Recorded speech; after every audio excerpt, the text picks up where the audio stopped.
Karena kita nikmat dari surga Allah Subhanahu wa taala, kita senantiasa berikan nikmat oleh Allah Subhanahu wa taala, baik nikmat kesehatan dan kesempatan, serta nikmat husna, yakni sangat agung dan besar daripada iman dan Islam. Sehingga kita semua bisa hadir kepada yang mulia ini, kemudian kita melaksanakan ibadah kepada Allah Subhanahu wa taala, yaitu dengan melaksanakan sholat Idul Adha dengan berjamaah. Dan mudah-mudahan semua amal ibadah kita sempurnakan dan diterima oleh Allah Subhanahu wa taala. Salat dan salam mari kita senantiasa sampaikan kepada baginda kita, penghulu kita, sahabat kita, yaitu Nabi Muhammad sallallahu alaihi wasallam. Kita Allahumma shalli wa sallim ala sayyidina Muhammadin wa ala alihi wa ashabihi ajma'in. Mudah-mudahan dengan kita senantiasa bersolawat kepada beliau, kepada sahabat keluarganya, kita semua termasuk umatnya yang akan mendapatkan satu kerusuhan yang bersilat kepada Allah. Amin. Dan kita senantiasa meningkatkan iman dan ketakwaan kita kepada Allah Subhanahu wa taala dengan sebenar-benarnya takwa, yaitu dengan melaksanakan segala perintah-perintah Allah dan menjauhi segala larangan-larangannya. Dan berusaha sempurnakan agar jangan sampai pada saat kita menghadap Allah Subhanahu wa taala dengan tidak mendapatkan kebahagiaan dan ditempatkan di surga yang menjadi. Hari ini kita semua berada dalam suasana gembira dengan tibanya hari mulia umat Islam, hari raya Idul Adha atau yang dikenal dengan sebutan Idul Kurban. Di mana pada hari ini umat Islam disunahkan melaksanakan sholat sunnah Idul Adha dan mengambil kurban. Di saat itu kita disunahkan mengadakan takbir, tahmid dan tahlil, seraya memuji dan mengagungkan kebesaran Allah Subhanahu wa taala. Mulai pada pagi hari ini sampai akhir hari tasbih. Hal ini sesuai dengan apa yang telah difirmankan oleh Allah Subhanahu wa taala dalam Al-Qur'an Al-Karim. A'udzu billahi minasyaitonir rajim. Bismillahirrahmanirrahim. Inna a'tainaka al-kawtsar fasholli li rabbika wanhar inna syani'aka huwal abtar. Yang artinya, sesungguhnya Allah telah memberikan kepada nikmat yang sangat banyak. Maka sholatlah untuk Tuhanmu dan sembelihlah kurban. Sesungguhnya orang yang mengikuti kamu ialah yang terputus. Mudah-mudahan sholat Idul Adha yang baru saja kita laksanakan diterima oleh Allah Subhanahu wa taala serta memberi keikhlasan yang mendalam dari keterangan dan kenikmatan iman dan menempuh segala perjuangan demi kejayaan agama, bangsa dan juga negara.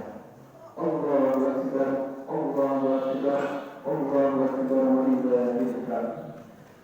Kemudian jemaah sholat Idul Adha yang berbahagia, kita sekalian sudah memaklumi bahwa pada hari ini surah Al-Islam di seluruh dunia sama-sama merayakan hari yang agung dan mulia ini. Allah Subhanahu wa taala mengabulkan hari-hari ini dan menetapkan sebagai hari besar umat Islam. Sebab pada hari ini Allah Subhanahu wa taala telah menurunkan nabi yang mulia Nabi Ibrahim alaihissalam dan putranya Nabi Ismail alaihissalam. Dia dengan perintah menyembelih anaknya Ismail alaihissalam dan perintah memiliki diterima oleh Nabi Ibrahim alaihissalam. Ujian yang diberikan oleh Allah Subhanahu wa taala kepada Nabi Ibrahim alaihissalam adalah sebagai ujian terhadap keimanan dan ketaatan kepada Allah Subhanahu wa taala. Saya mereka demikian benar dengan keimanan dan ketaatan Nabi Ibrahim alaihissalam. Karena seberapa besarnya keikhlasan dan semangat pengorbanan kepada agama.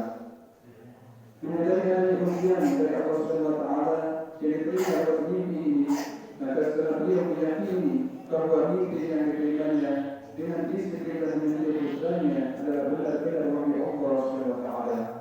Maka beliau bergegas meminta dengan langkah yang cepat dengan membawa putranya Nabi Ismail alaihissalam. Setelah tiba di tempat yang duduk, akhirnya beliau menyampaikan niatnya kepada putranya berkata bahwa beliau menerima perintah Allah untuk menjadi putranya.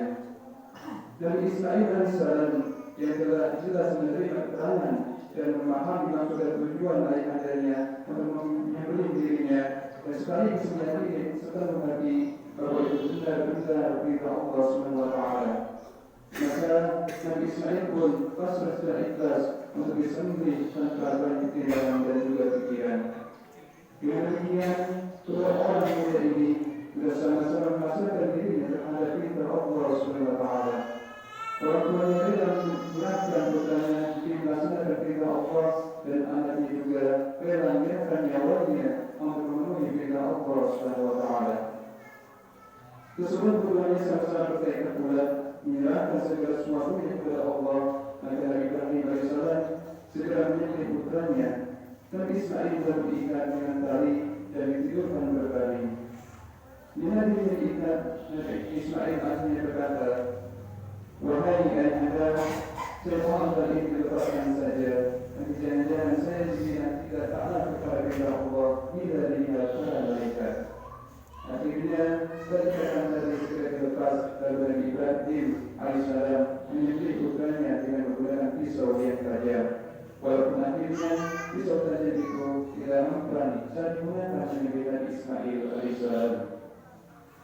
Pada saat Allah Subhanahu wa Ta'ala menyaksikan Nabi Ibrahim alaihissalam melaksanakan perintahnya dengan sungguh-sungguh, lalu Allah Subhanahu wa Ta'ala memerintahkan kepada malaikat Jibril dengan firman-Nya, "Sungguh engkau telah meyakini kebenaran mimpimu dan sudah kamu melaksanakan perintahku, maka aku akan menebus putra Ismail dengan tebusan yang agung sebagai penggantinya. Sesungguhnya ini hanyalah ujian yang nyata." Tidak seberapa lama, malaikat Jibril datang kepada Nabi Ibrahim dan putranya dengan membawa kambing dari surga yang sangat bagus yang asalnya dari kurban Habil. Kambing tadi diperlihatkan kepada Nabi Ibrahim dan putranya Ismail, dan selanjutnya disembelih dan dagingnya dibagikan kepada para fakir miskin dan orang kafir dan juga orang-orang miskin. Allahu Akbar, Allahu Akbar, Allahu Akbar, walillahil hamd. Hadirin jemaah salat Idul Adha yang dirahmati oleh Allah Subhanahu wa Ta'ala. Setelah memahami cutikan sejarah peristiwa pengorbanan Nabi Ibrahim alaihissalam terhadap putranya Ismail alaihissalam, maka bagi kita sekalian yang telah dikaruniai akal sehat menjadi alat mengambil iktibar dengan peristiwa ini, kita hendaknya mengkaji secara mendalam peristiwa pengorbanan Nabi Ibrahim alaihissalam terhadap putranya Nabi Ismail alaihissalam. Kita dapat membayangkan betapa tingginya nilai ketaatan dan pengorbanan Nabi Ibrahim alaihissalam dan Nabi Ismail alaihissalam terhadap agama Allah. Keduanya betul-betul ikhlas dan beryakin dalam melaksanakan perintah Allah, sehingga dalam mendidik putranya tanpa ada tendensi tertentu. Sehubungan dengan peristiwa pengorbanan Nabi Ibrahim alaihissalam, dari ketika mulai Quraisy kita masing-masing, kita ukur kualitas keimanan kita masing-masing.